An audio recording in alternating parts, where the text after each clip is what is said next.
জি ভাইজান,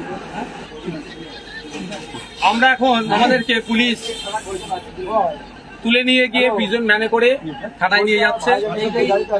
আমরা পুলিশের সিপি জয়েন্ট সিপিকে আমরা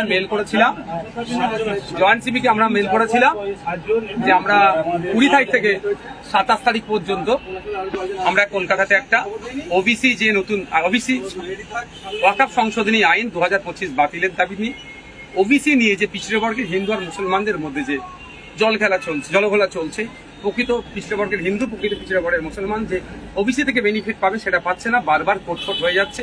এটা এই দুরবস্থার অবসান ঘটানোর জন্য।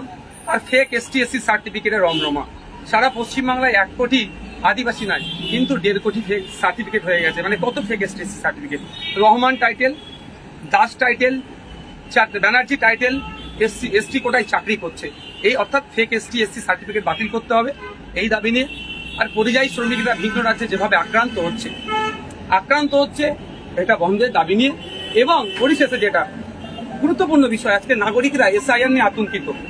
বিহারে আমরা দেখলাম জ্যান্ত মানুষকে, জীবিত মানুষকে মৃত দেখিয়ে ভোটার লিস্ট থেকে নাম কেটে দিচ্ছে। সুতরাং এই এসআইআর নিয়ে নাগরিক হয়রানি আতঙ্ক বন্ধের জন্য আজকে আমাদের কলকাতাতে মেট্রো চ্যানেলে আমাদের একটা ধর্ণা মঞ্চ ছিল 20 থেকে 27। আজকে যখন আমরা টিপু সুলতান থেকে বার হচ্ছিলাম, তিনি ডিসি 3 স্যার আরো সাহেবরা যিনি ছিলেন এসেছিলেন। আমরা বললাম তাদেরকে যে আপনারা যে যেখানটায় আমাদের জায়গা দেবেন মেট্রো, সেখানেই আমরা বসবো। তখন বলবো যে মেট্রোর জায়গায় আমরা বসতে পারবেন না। আমরা তাহলে ওয়াই চ্যালেন বা টিপু সুলতানের ওখানেই আমাদেরকে 7 দিনের দিয়ে দেন, আমরা এখানেই থাকবো। আপনার যে ব্যারিকেড লাগিয়ে দেবেন, ব্যারিকেডের বাইরে একটা মানুষই যাবে না। কিন্তু দুর্ভাগ্য আমাদেরকে সেটা অ্যালাউ করলো না। আমরা যখন এগিয়ে আসতে যাচ্ছিলাম, বিশাল পুলিশ বাহিনী আমাদের আটকাচ্ছিল।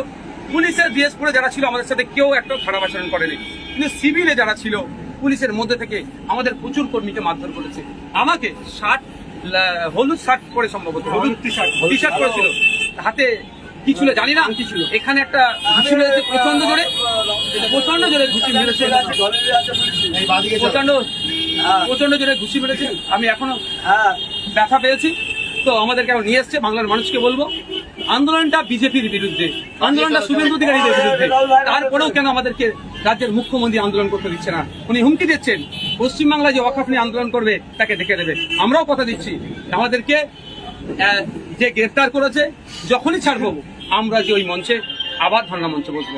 বাংলার মানুষকে বলবো, আপনারা এই পুলিশ আচরণের, এই মমতা ব্যানার্জির এই আচরণের আপনারা বিরোধিতা করুন, এর বিরুদ্ধে কথা বলুন। একদিকে যেমন ওয়াকফকে বাঁচাতে হবে, অপর দিকে এসআইআর নিয়ে যে আতঙ্কিত তৈরি হচ্ছে এটাকে ঘুচাতে হবে। আপনারা ঐক্যবদ্ধ হন। এই ফ্যাসিস্ট সরকার, দুর্নীতিগ্রস্ত সরকারের বিরুদ্ধে, স্বৈরাচারী সরকারের বিরুদ্ধে আমাদের আন্দোলন জারি থাকবে। জানি না আমার এখন যা লেগেছে, হয়তো আমাকে হসপিটালাইজ হতে পারে, প্রচন্ড লেগেছে আমাকে। তারপরে বলবো, যারা বাইরে আছেন কেউ আইন হাতে তুলে নেবেন না, শান্তিপূর্ণভাবে আপনারা থাকবেন, মাথা ঠান্ডা করে থাকবেন। এই লড়াই একদিনের লড়াই নয়, এই লড়াই দীর্ঘ লড়াই হবে।